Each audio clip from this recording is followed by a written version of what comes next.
Welcome back to Super 1 from Three Sisters. The Minimax Championship is next up. The top seed is Connor Hall. Earlier on, Alan met up with him. Connor, fifth in last year's Super 1 British Championship, but with people moving out of the class, you're now the top seed in Minimax this season. What are you hoping for from this season in the championship? Well, we're obviously hoping for the win this year.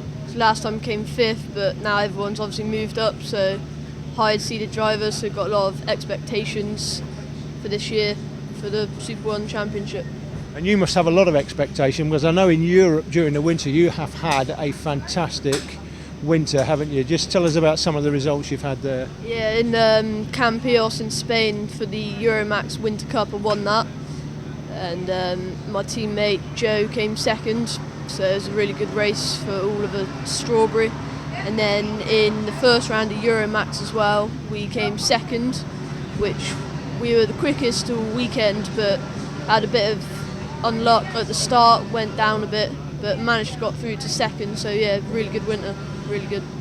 So Super 1 this season, just looking around what you've seen this weekend so far and during the winter, who do you think is going to provide you with the biggest challenge this year?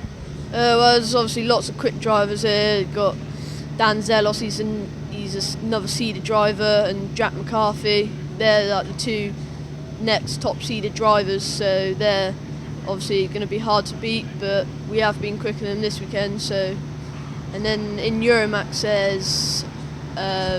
there's still a lot more quick drivers like Lando Norris, who's also doing KF3, so really hard, yeah. And I've picked out Dean McDonald driving the 52 kart, last year's British Cadet champion. Dean's got to provide a challenge as well, hasn't he? Yeah, definitely, because he is quickest in cadets and now he's come up, so obviously it takes a while to get used to it, but at the end of the year he should be quick. So here we go then for Rotax Minimax in 2013. Connor Hall and Dan Zelos on the front row of the grid, with Harrison Thomas and Tom Gamble neatly in behind. Stott and McDonald on row 3 from Mitchell, Anderson, McKenzie and Bentley Ellis. Interesting to see how last year's cadets will step up to Minimax. Keep an eye on Cameron Roberts, Zach Fulk and Stephen Prentice. Here we go. Down to the main straight. Oh dear, oh that's gone very wrong indeed. That's a collision there. Matt Chapman colliding with, is that the 66? Yes, Stefanos Charalambos. So the pair of them have had a very nasty start to the race then. On board with Tom Gamble, chasing down Dan Zelos as they head towards the pit straight. Looking very close at the front of the field. Not for the race leader though, he's already checking out there, Alan. Connor Hall's already got what looks like 6 to 8 kart lengths, and you don't want to give Connor Hall 6 to 8 kart lengths, not in the form he's in.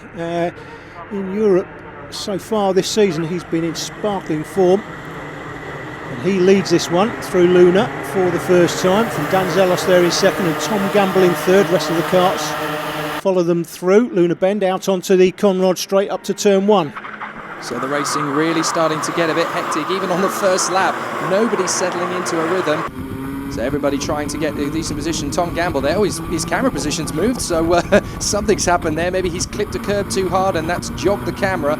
So now he's got a slightly raised view of Dan Zelos in front of him in the 9. And look at the trailing pack from fourth down the field. It's a complete train. We've got the 32 there of Hugo Bentley Ellis moving up past Sam Pooley in the 29. So some great on-track battles, and from second down to the back of the field it's a massive train, but there's still this 3 to 4 kart lengths for the leader, Connor Hall, on board with Gamble once again. Zelos just looking back, trying to make sure he's got enough space. I think Gamble might have actually nudged him down the straight there. I wonder if Zelos actually got a bad line out of the last corner, Alan. Well, I think, to be honest, I think Tom's just pushing down along here and trying to get back to the leader. They realise they've got sort of 8 to 10 kart lengths to make up. They don't want to start battling too early and just give Connor Hall the win. If they start overtaking each other, they've got to by definition come offline, and that's going to allow the leader Connor Hall to get away. But they're still in the mix here, back on board with Tom Gamble. Camera moving around a little bit, but this does give you an indication just how fast these karts are. If you're new to the sport, these drivers are from 11 years of age, and they'll be doing 65 miles an hour down the end of this straight. By the time they get to the end of this straight, 65 miles an hour, 2 inches off the ground, it feels like 120 as the 32 kart, 32 kart, I beg your pardon, up the inside of the 8 kart. 8 kart is Jack McCarthy, 32 was Hugo Bentley Ellis making a move Hugo Bentley-Ellis is taking to Minimax like a duck to water. He's really stepping up his game in the first race of the season. He was a cadet driver, of course, last year, and he's certainly making an impression in the first round of the championship here at Three Sisters. So they bounce over the curbs. They're still trying to get close to Connor at the moment, who's still stretching out that lead in the number 5. And now we've got Zealous and Gamble under pressure from the 12 of Harrison Thomas, who's getting onto the back of these two. They might have a battle in their hands trying to keep Thomas behind them at this rate. We've got Zealous and Gamble still chasing after Hall. Well, actually now they are catching Hall. They're using that momentum of the train to get closer to Connor Hall. He's not got it all his own way yet. This is fantastic stuff, and they're all using each other's momentum to push closer. Yeah, looks like we've got 7 karts, I think, in this train. It's about to become a 7-kart train, and Hugo Bentley-Ellis makes up another place on the 58 kart of Josh Smith. So Hugo's having a great day so far. Well, that's not news. It's Bentley-Ellis versus Smith again. They were rivals last year in the cadets, I do believe. So once again, they're having a bit of a battle out there on track. The RSF backing that 58 Josh Smith has there, pushing his way further forward to the front, but he's got Hugo Bentley-Ellis getting past him and moving up firmly into the top 10. That's the 32 though. Still pushing his way further to the front of this grid. Later on into the race, and now you can see that Connor Hall is now under pressure, I do believe, from our cameraman. It looks like Gamble has dispensed with Dan Zelos and is now making a bid for victory himself. Look at the vibrations through the corners that Gamble is having to deal with, and that's what you've got to put up with through the entirety of the race. Karting is such a physically demanding sport. I've done it a few times myself, and it takes so much out of you, even after 10 minutes.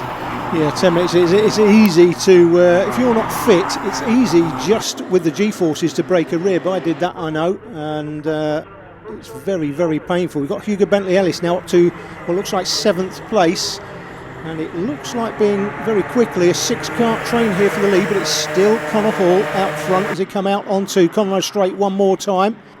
Still Hall that leads it then. You may see the drivers putting the right hand down towards the engine. They're picking up the choke on the carburettor just to see whether the carburettor's got the right sort of needle in there, the mixture's right. If you pick the choke up and the engine picks up, it means you're running a little bit lean. Just need to keep an eye on that, and if the kart slows down, well, you're probably running, don't have to worry about richening up the mixture. It's already rich enough. If it doesn't go faster or slower, it's just something that drivers tend to have to keep an eye on as the race goes on. 88 karts obviously had a problem. That's Adrian Hegarty. It's a long way from Northern Ireland, Jake, to have a problem. I'll tell you what, these guys seem to know more about their chokes and the workings of their karts than I do about my road car. These guys are so super intelligent. You have to be a racing driver at this level. And as we talk about being racing drivers at this level, the level we've got now, Gamble is right on the tail of Connor Hall. He's made up the difference and he's brought the rest of the field with him. We're in for a grandstand finish here. This is spectacular. 6 karts in this train so far. I think if you look at the onboard camera there going down the straight, it looks to me like Connor Hall might have an extra tooth on the gearing compared to Tom Gamble in 2nd place. Gamble looks like he's got more speed down the straight. He's definitely close enough this time. If he's got 1 tooth less on the gearing, then he should have faster straight line speed. Let's have a look. He's definitely closer than Connor Hall. Chooses to push him along rather than try and go round the outside of him. Problem with trying to go down the outside, of course, is if you do try and make a switchback move outside inside, any kart that's right in behind you, and at the moment he looks like the 12 kart of Harrison Thomas is right in behind, or is it yeah, Harrison Thomas it is in 3rd place. Yeah, if the leader decides to take a defensive line down the straight, you're in 2nd place, and you try and put a switchback move on and go outside inside, and you're in a train of karts that we can see here with kart in 2nd place Tom Gamble with Harrison Thomas right behind.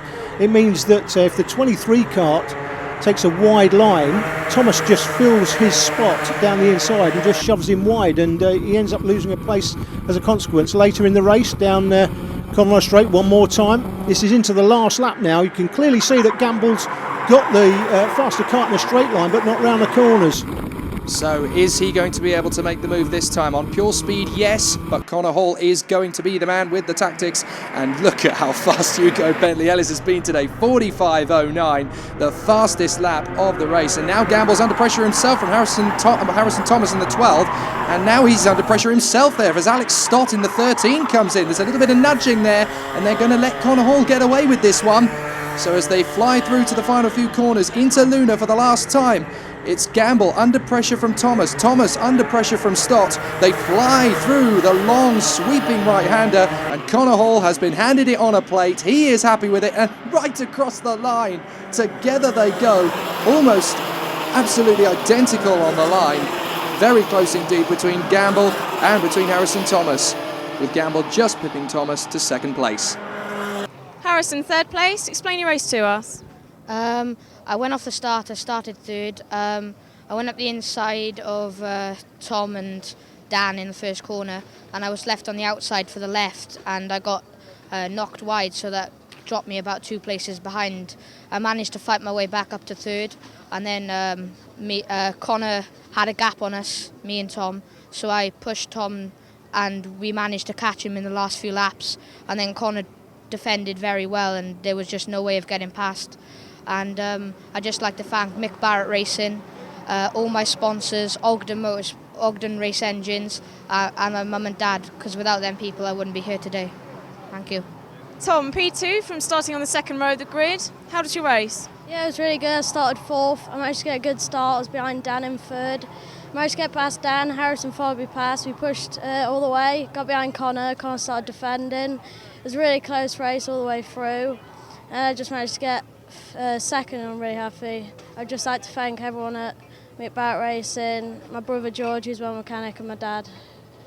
Connor, you led from start to finish. You must be pretty pleased with that. Yeah, it was a really good race. Started on pole and then led it all the way through.